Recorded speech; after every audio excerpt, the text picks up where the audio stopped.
Լույս արևելքում միսիոներական միությունը ներկայացնում է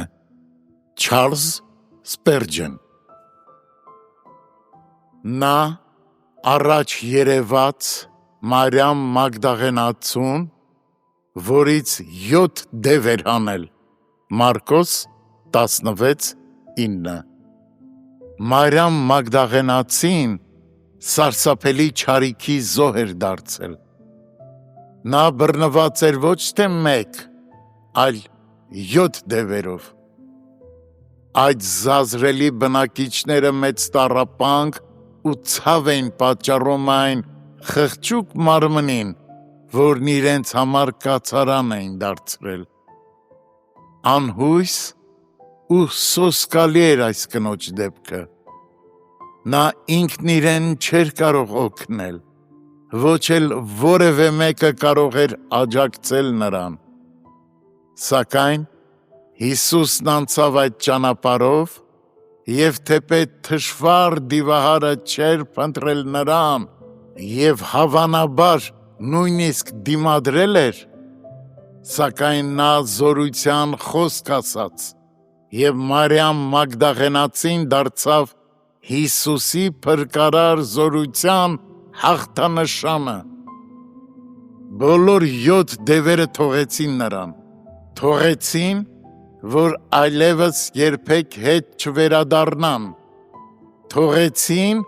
զորությամբ դուրս վտարվելով նրա կողմից, ով Տերն է ամենի։ Ինչ օրհնյալ ազատագրություն, ինչ երանելի փոխակերպում, զառանցանքից ուրախություն, հուսահատությունից խաղաղություն, դժոխքից դրախտ։ Այդ դեպքից հետո նա անմիջապես Հիսուսի մշտական հետևորդը դարձավ,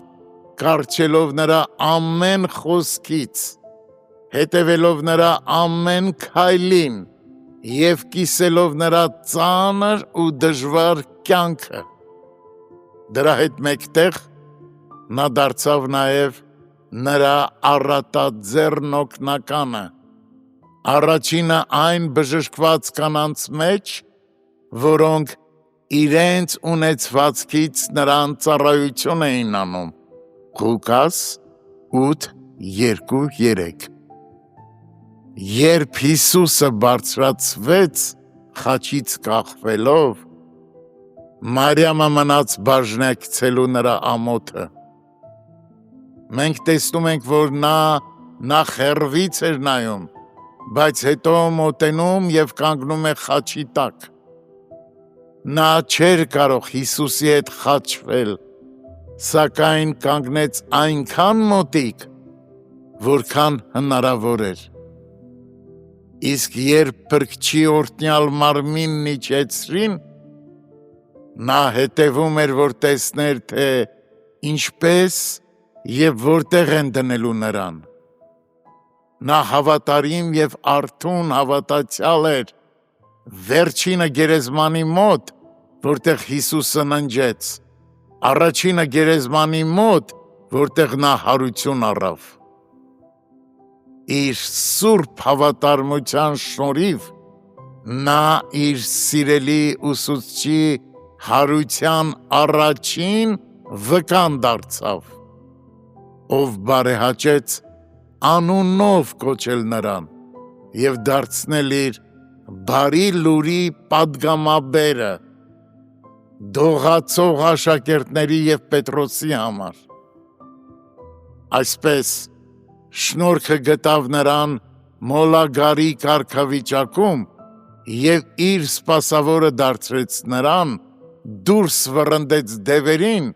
և արտոնեց տեսնել հրեշտակներին, ազատեց սատանայից և հավիտյան Տեր Հիսուսի հետ մեկացրեց։ Թող ես էլ շնորհքի այդպիսի հրաշալիք լինեմ։